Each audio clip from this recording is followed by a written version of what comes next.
suis en train de regarder, j'avais envie d'inscrire, tu sais, mon neveu puis ma nièce, là, les petits jumeaux. De 3 à 4 ans? Oui, j'avais envie de les inscrire à des activités, j'avais pensé les inscrire à du soccer avancé, basketball intermédiaire avancé, puis il y avait aussi un petit peu plus élevé que la balle au mur, là. J'avais envie de les inscrire à toutes ces activités-là pour l'hiver. C'est une belle initiative de ta part de vouloir leur offrir une activité sportive. Mais je sais pas, je connais pas personnellement ta sœur, mais si c'est comme moi et la plupart des parents, on a tendance déjà là à imposer notre horaire super chargé à nos enfants. Donc on veut que leur activité libre soit le plus encadrée, on veut les stimuler le plus possible.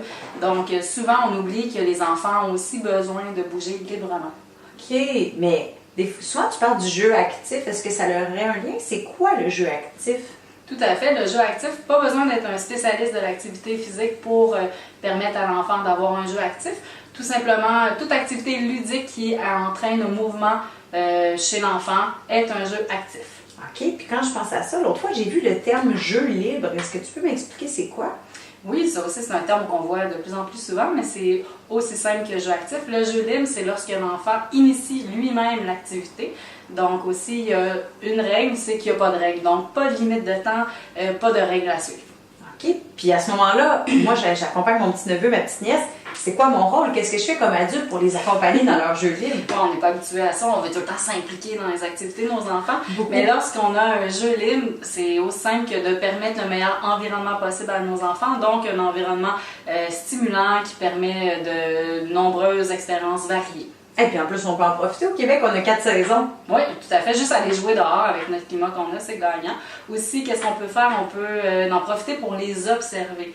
Donc, étant donné que les enfants, ça évolue rapidement, leur intérêt change, permettre de prendre le temps de regarder où est-ce qu'ils en sont dans leur développement, c'est profitable en soi. Ah, mais c'est vrai, l'autre fois, je pensais à ma petite nièce. Écoute, une semaine, elle voulait être joueuse de soccer professionnelle. La semaine d'ensuite, elle voulait être la patineuse artistique du Canada par excellence. Fait que finalement, il faut que j'écoute ses envies puis aussi que je respecte ça. Tout à fait. Puis aussi, on peut faire en sorte d'être plus tolérant. Tu sais, quand tes enfants ils jouent librement, ça peut être bruyant, il peut avoir la turbulence. Mais qu'est-ce qu'on peut faire pour pallier à ça? On peut ajouter des défis stimulants. Oui, c'est vrai, on pourrait, dans le fond, pour les occuper aussi le plus possible, là, ou du moins essayer de les stimuler. Moi, ce que je fais souvent, des fois, on va jouer au parc, puis à un moment donné, c'était la mode des cocottes. Oui, là, ils n'arrêtaient pas de ramasser des cocottes, puis ils les lançaient au bout de leurs bras. Fait que j'ai regardé ça, j'ai dit, OK, on pourrait peut-être leur trouver des cibles. Là, j'ai trouvé un arbre, j'ai dit, essayez de lancer la cocotte sur l'arbre. Puis une fois qu'ils étaient capables, j'ai dit, reculez-vous un petit peu, puis essayez de lancer encore la cocotte sur l'arbre. Puis après ça, ben, je leur lançais des défis comme ça, tout aussi simple que ça peut être, là. Tout à fait. C'est sûr qu'il ne faut pas embarquer dans transformer ça en activité dirigée, mais le fait de lancer un petit défi de temps en temps, c'est plus valorisant que de dire non, fais attention, fais pas ci, fais pas ça, ce qui peut venir freiner le jeu libre. Ah, mais c'est intéressant.